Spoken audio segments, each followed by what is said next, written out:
So today we're going to talk about a broad introduction to what consumer behavior is.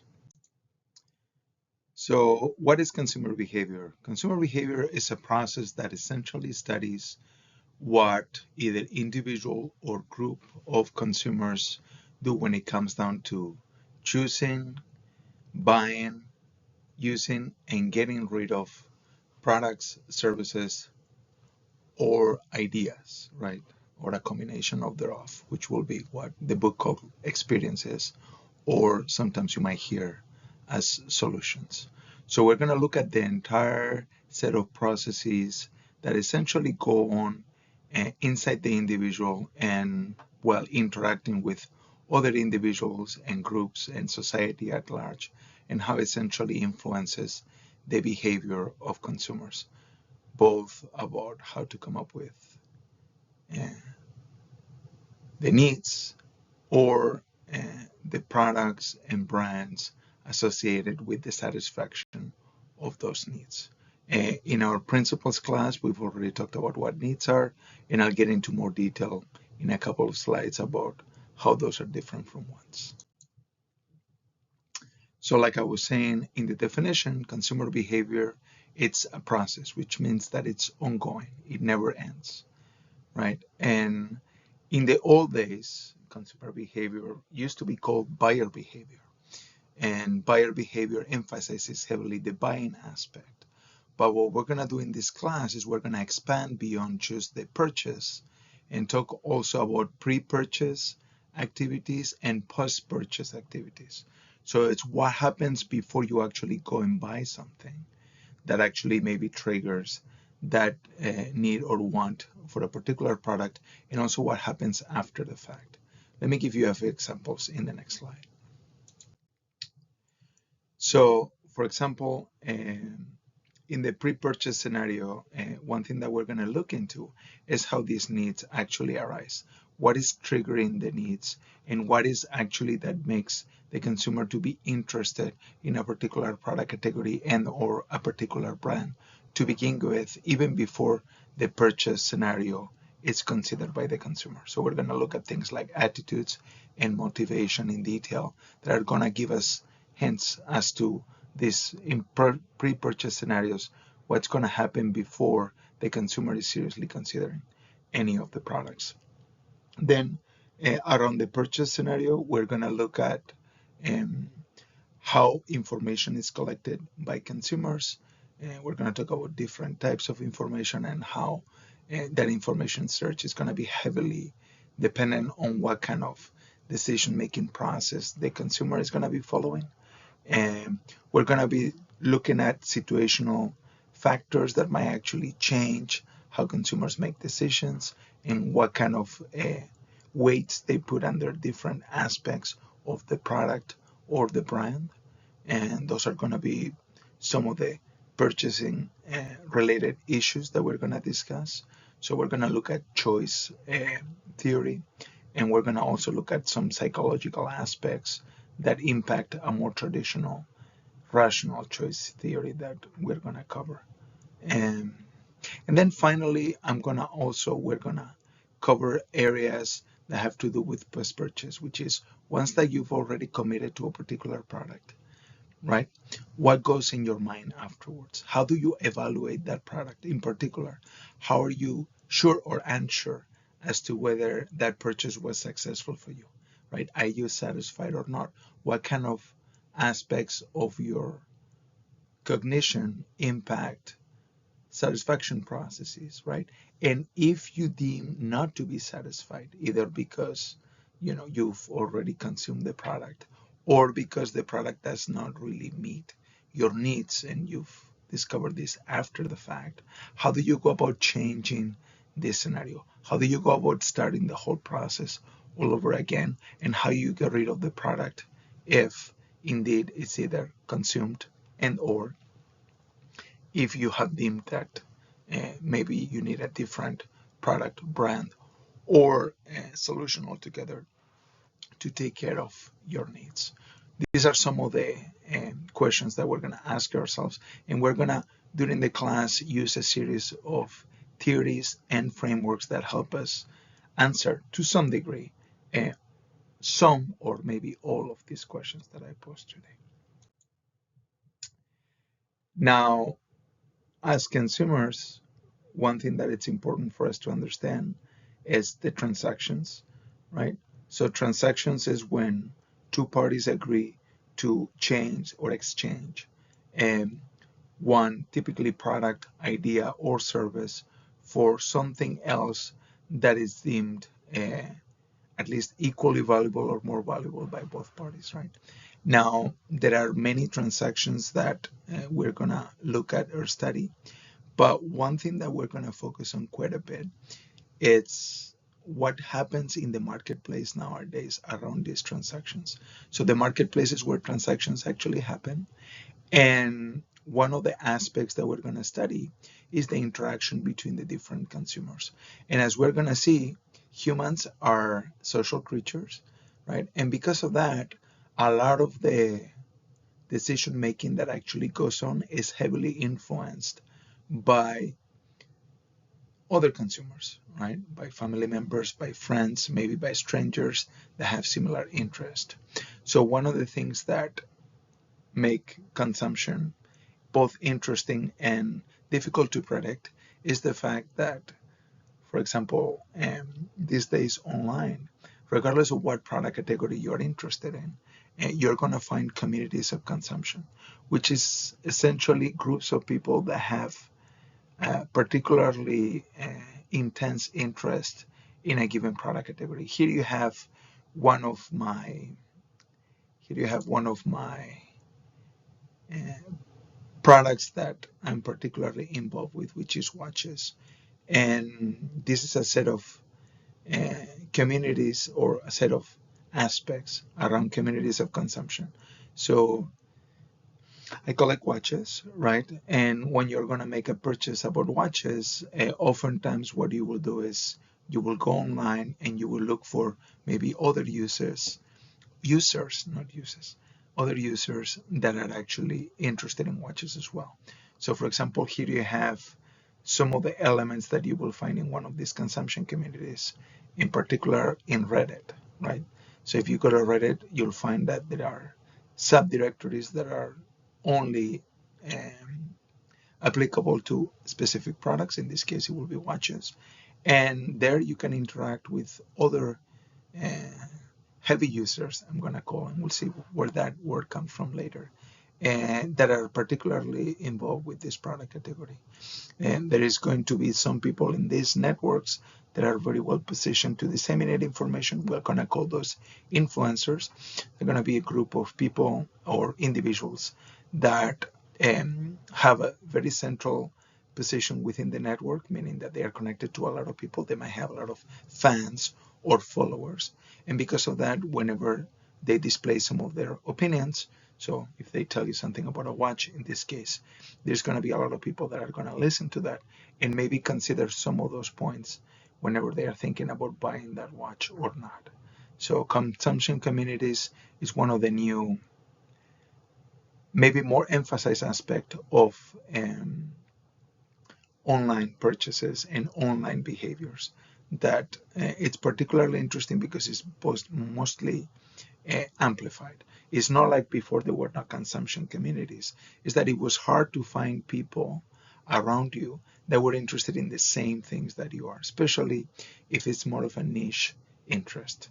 So in this case, watches, maybe it's not so niche, but let's say that you were interested, I don't know, in other product categories that are maybe more unique. And so then finding those people might be hard, whereas online, finding those and finding a community that is interested, it's a lot easier. And along the lines of creating these groups based on the preferences, in this case, what I like or what somebody else likes or dislikes, and as you well know from your principles class, what we do as marketers is we basically create these segments, or better said, we identify these segments. These are groups of people that have similar preferences, right? In this case, it will be a group of people that is interested in watches, right? And what we're going to try to do is we're going to try to understand these groups because they are going to have unique needs that are basically going to be better satisfied with unique products and brands. So as our job as a marketer is to understand this segment so that we can basically provide for them what it will actually satisfy their needs. So let's try to talk a little bit more about the segments. Remember, segments are homogeneous groups of people, homogeneous meaning the same, and that have similar preferences. And what we're going to try to do is understand these groups of people better. And once that we understand the needs they have, we're going to be able to cater either a product, a service, or an experience that is going to be best suited for their needs.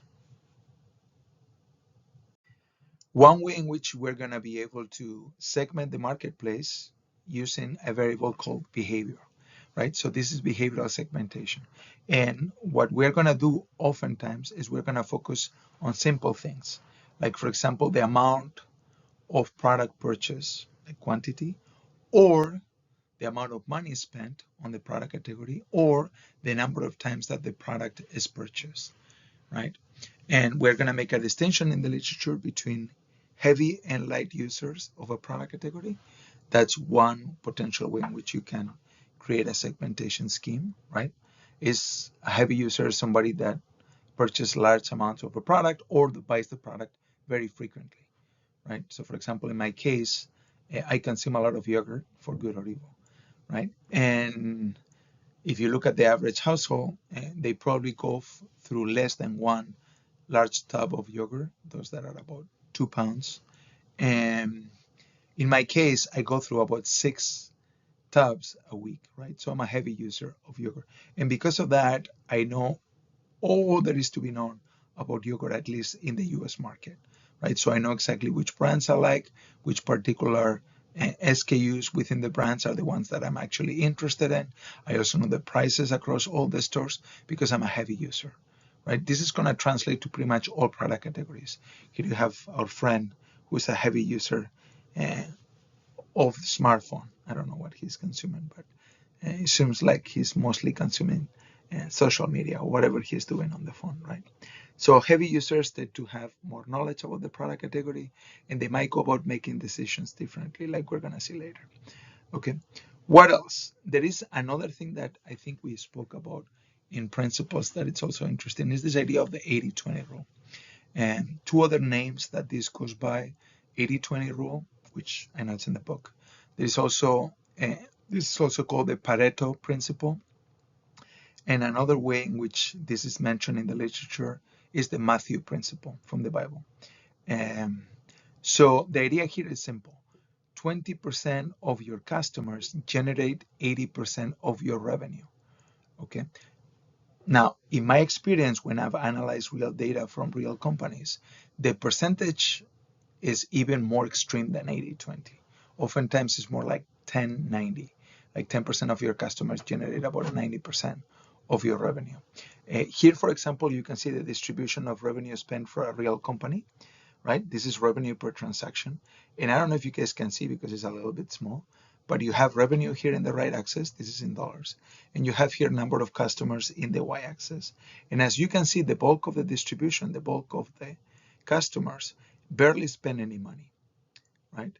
So here you have $25, by the way, right? So in this particular case, about 80% of the people spend $25 or less on this particular company. Whereas there is a small portion of people, here maybe like 5 or 6%, that spend about $100 or more, right? So if you are looking at total revenue, 10% of this particular set of customers, it's going to account roughly for 90% of the revenue, which is almost all the revenue. So if you can identify who these people are and market to them, you're going to be way ahead of the game, right? That's kind of the punchline. So this is why segmentation is so important. This is behavioral segmentation. What else? You can also use demographics for segmentation. Now, I'll be frank with you guys, demographics is the most heavily used set of variables for segmentation because it's the easiest one to obtain, right? But it's also the weakest when it comes down to strategy. And the reason why is because you can have people that have the same age, gender, and social class, but have very, very different behaviors and interests, right? So demographic segmentation is used a lot because it's easy. It doesn't perform particularly well. That doesn't mean you shouldn't use it, because it's going to help you identify who members of a particular segment are. You should always collect some demographics, but be aware that segmenting or trying to identify segments based on demographics tends to be weak. Okay, and I can show you the data why if you're interested offline. Okay, then you have lifestyle segmentation, and lifestyle is closer related to preferences than demographics. Okay, because lifestyle is about activities, interests, and opinions. Okay, that's what we mean by lifestyle. What kind of things do you do? What kind of leisurely activities do you engage in? What kind of job do you have? Right? Where do you spend your time and your money? That's essentially what lifestyle is about. And of course, that is much closer related to preferences than demographics are. So because of that, lifestyle segmentation tends to be better uh, performing in the marketplace. The downside with lifestyle segmentation is that it requires complex surveys to collect information about what people like to do, what they are interested in, etc. Although some of these can be bypassed right now with some of the trends in technology that I'm going to talk about in the next slide. So what kind of data can we use? Any of the variables that I mentioned can be used, but what has changed dramatically in the last 20 years, actually 10 years, if I'm honest with you guys, is the quality of the data that we have right now has changed dramatically. We went from using mostly surveys to using scanner data. Scanner data is whenever you go to a store or a grocery store or a department store or wherever you shop, right? Every product gets scanned before it gets purchased, and that's how you ring it out of the store. And all that data gets put into a database, right? And these databases, these scanner data databases, revolutionized marketing in many ways in the 90s and early 2000s. But what has changed most dramatically, anything when it comes down to collecting data, is this little device right here, smartphones, and other devices, but mostly smartphones right now, especially for consumer data, because this thing is tracking you and following you all the time, both virtually and in the physical space. So because of that, we have a lot of information about consumers. In particular, we know a lot about their behavior online and behavior offline, like we know the position, the number of hours you spend at the phone, and what it is that you're doing with the phone, right? And when I say we, I don't know anything, but there are companies like Google or Apple that have very, very rich profiles about pretty much every consumer. And they mine that data, right? That kind of large, very detailed data is called big data. And there are different fields that have boomed in the last 20 years because this data is available and now can be used by marketers like me to try to basically target what the different consumers can actually see in terms of advertising, etc.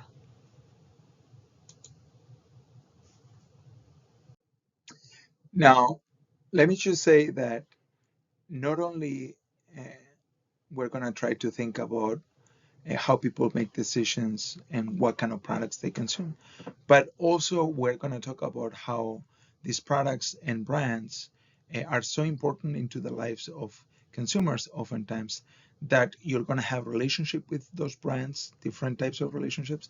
Sometimes you'll be different about some brands.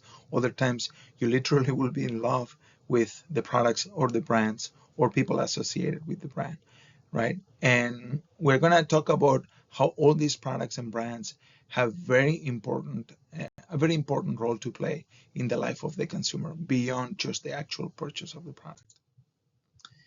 So this expands to all sort of areas.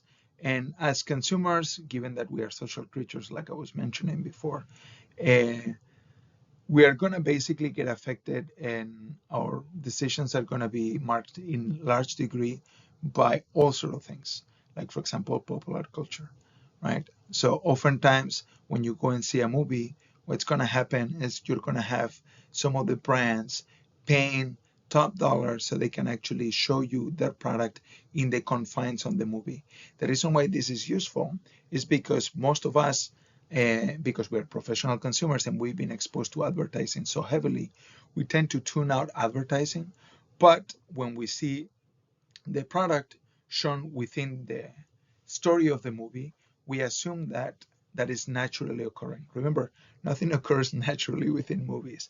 Same thing with music, sports. Assuming if you're a sports fan, you see everything advertised everywhere. So when you're watching a football game, right, there are all these brands and logos that are surrounding both the players and the field, right? So oftentimes the players will show up and they'll have their fresh Nike t-shirt or whatever brand it is, right? So we get influenced heavily by all sort of products and all sort of brands. And this is reflected everywhere in our life and also outside of our life, everywhere in pop culture. Now, what we're going to do in class is we're going to talk about how we relate to these brands, right? And not only how we relate to them, but we're going to try to understand whether psychology, sociology, and anthropology have theories that will help us understand how people develop these rich relationships with brands, right? So we're going to use things like role theory that basically discusses consumers, people in general, as basically role playing, right? Depending on what your role is within a particular situation, you're going to use specific props so that you can basically fit better into the role, right? So, for example, in my case, I am a professor, and when I'm teaching, like right now, I might wear a button down shirt, right? Because it's more within the role that I'm playing. But the moment that I turn off the video and I go and maybe I go and play with my kids, right? I might actually change clothes and put on maybe a more comfortable t-shirt so that I can actually uh, display better my role of a father, maybe within the household. Or I don't know, let's say that I'm part of I don't know, like a book club, right? Or maybe I play tennis, right? And I'm part of a group that actually meets maybe every Monday and Wednesday, right? The kind of props that I'm going to use to fit in the role within that particular scenario are going to be basically indicative of what my role is. And I'm going to use products oftentimes, right? Like the clothing, or in the case of tennis, I will probably use a tennis racket and ball, and maybe uh, other things, like in my case, maybe some painkillers for my back, right? And because I'm getting older. And so we're going to study these theories that basically tell us something about how, for example, consumers develop these relationships over time with brands, right? That go beyond what you will think, because a brand is an inanimate object, right? But they have personalities, etc. Right? Another theory that we're going to discuss in more detail maybe later is this idea of self-concept attachment, right? Where I'm so involved with a brand that it becomes part of my own identity, right?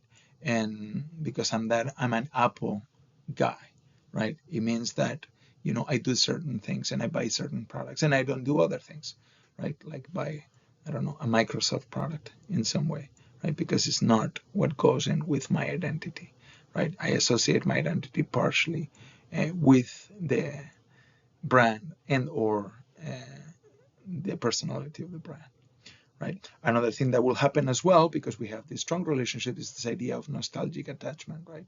Which is that oftentimes brands or specific products, they kind of bring us back memories of the past, right? This is something that products and companies use heavily, like for example, Coke keeps using their old glass bottles, for example, in Europe, right?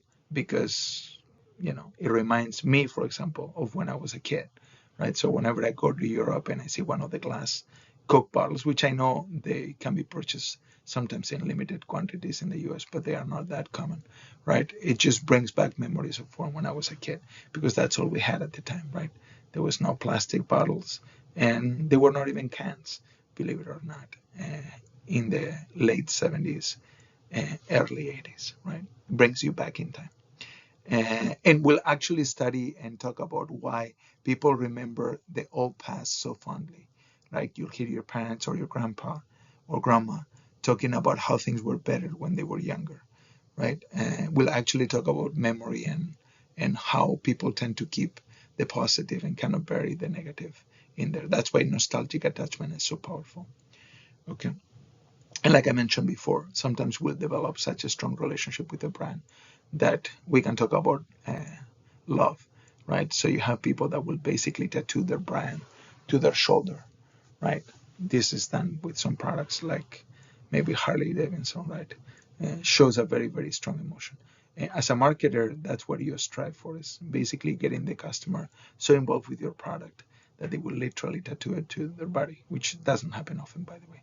This is more aspirational. Now, another aspect that we're going to discuss in class is motivation. Okay. We're also going to discuss motivation. Now, motivation is why you do what you do, right? Any behavior that is displayed by consumers in the marketplace or at home, right? And it's going to have a why, right? And we're going to try to study that to some degree. There's a large field that studies just motivation. Okay, now this relates in some degree to what we've already discussed in principles. If you remember, we talked about what are needs versus wants. Needs are uh, states of felt deprivation. What that means in plain English is when you feel like you're lacking something. You know, the most obvious cases will be something like hunger or thirst, right? Those are biological needs that you have, like all needs, by the way, like the need for companionship, right? That doesn't go away. And these needs are presented in the marketplace as wants, which are needs that are shaped by culture and technology, right? This is what is socially acceptable, right? Which can change over time, as we've seen if you've studied history, which I hope you have. It's very important to see what others have done in the past so that we don't make the same mistakes twice, right? Because we tend to repeat them. And also technology, right? There are certain things that were not possible before because the materials and the science and the technology was not there to do it, right? So wants are how we basically display those needs in the marketplace by filtering those two. Now, once that a need is aroused, right, maybe physiologically, like in the case of thirst, for example, right, what these motivational theories are going to say is that that need creates a tension. It's some sort of physiological discomfort, right? You kind of feel like you're lacking something. And what this does is it provides motivation for people to do something, right? To satisfy those biological urges, right? And reduce that tension, maybe by drinking something in the case of thirst, which I'm sure you're not surprised by that. Although you might be able to eat certain things to lower your thirst as well, right? It'll have to be something that is really high in water and low in everything else, like something like fruit or maybe some vegetable, right? And we're going to talk about different types of needs, right? And we're going to talk about utilitarian needs, which are just basically functional, right? When you're trying to solve some specific problem, right? And hedonic needs when you're doing it just for pleasure's sake, right? So we'll discuss those in more detail later. Now, how are we going to tackle all these different questions, right? From needs to segmentation to motivation to perception. We're going to borrow heavily from all sort of disciplines, right? In particular, we're going to borrow mostly from social sciences. So we're going to borrow from psychology heavily. We're going to borrow heavily from economics. We're going to borrow heavily from sociology, history, anthropology. We're going to borrow and basically give credit where credit is due, but we're going to use theories and frameworks from all sort of disciplines that have basically studied either humans individually, those are going to be here at the top, or humans in groups, right? So if you pay attention to how this is focused, this is more group focused and this is more individual focused. But we're going to borrow from all of them because both individual and group aspects are going to be important when it comes down to understanding how consumers make decisions. Now, one thing that I want to bring up, which is towards the end of the chapter, is this idea of different perspectives, or basically understandings of how consumers make decisions and what can and cannot be learned. And this is what scientists call a paradigm. Like, this is the way we actually understand the discipline overall, as opposed to just individual components like perception or motivation. This is discussing how consumer behavior is understood in general. And there are two broad paradigms that I want to discuss. The first one is what we call a positivist approach, right? A positivist approach is what will be considered the more traditional scientific approach to consumer decision making, right? Which assumes that there is an objective reality, right? Something that can be learned, that it's out there, right? And because of that, we can make predictions about it, right? We can use models, we can actually use math and data to try to make a prediction about what's going to happen, right? And there is a newer, and some people think better, not in my case, by the way, if you're wondering. I'll try to stay clear of my opinions, but this usually, in my experience, leads to trouble, which is called the interpretative approach, right? Where the assumption here is there is no such thing as reality, right? And everything is subjective and everything is up to my interpretation, right? So the truth doesn't exist, it's just socially constructed. And by the way, if you're a scientist, this is very hard to study, right? If you really think about it. If you push yourself beyond your just little study and think about it from a philosophical perspective, this doesn't hold water. But let's assume that you don't do that, right? So two approaches: the positive approach, which assumes that there is a truth to be learned out there that is objective, and because of its objective, it can be learned. Because if truth is not objective, it's socially constructed, then what is there to be learned, right? Your truth is different from my truth, and there is nothing to be learned. Yours is as good as mine, right? And definitely mine is not very good. We know that, right? And because of that, right, the positivist approach assumes that, whatever you can learn is something that it's going to basically endure over time. It's something that it's worth learning. And because of that, it's not going to change. It's just what it is, right? And because of that, it's context independent. It doesn't matter what context you are in. The truth is what it is, right? Whereas the interpretative approach assumes that, everything is context dependent, depends on what happens with everything around the individuals. Everything could be basically different. And because of that, all these truths are going to basically expire over time. They're going to change. Nothing's going to stay the same. And because nothing's going to stay the same, then you always need to specify under what conditions this is actually a truth that it's interesting to learn about. So, if you're a positivist, you assumes that there are true causes. If you've taken my marketing research class, you know what are the conditions for causality. I'm not going to get into that here, but establishing causality is difficult. And if you're a positivist, it might be difficult, but at least it's an aspirational endeavor.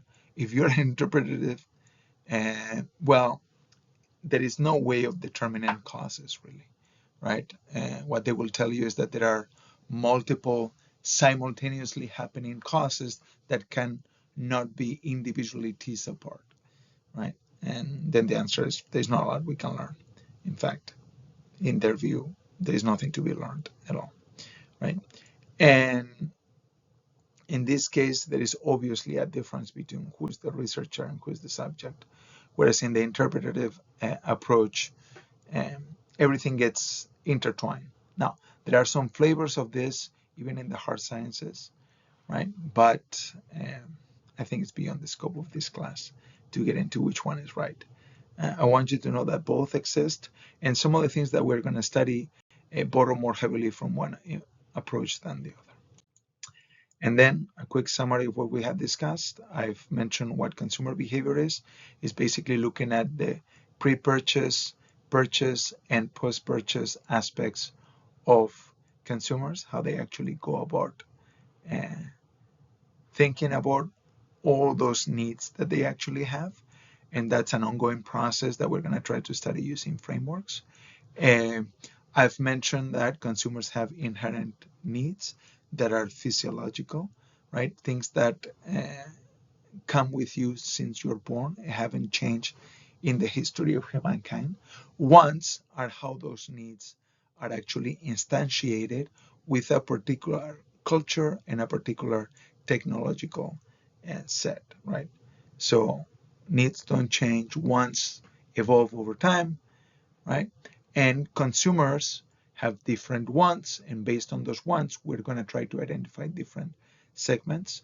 And it's going to be brands and products that are going to try to satisfy the needs of these segments, and these choices that we make about the brands that we buy and use and dispose of are going to say things about who we are and the relationships we have with these brands in our lifestyle, right?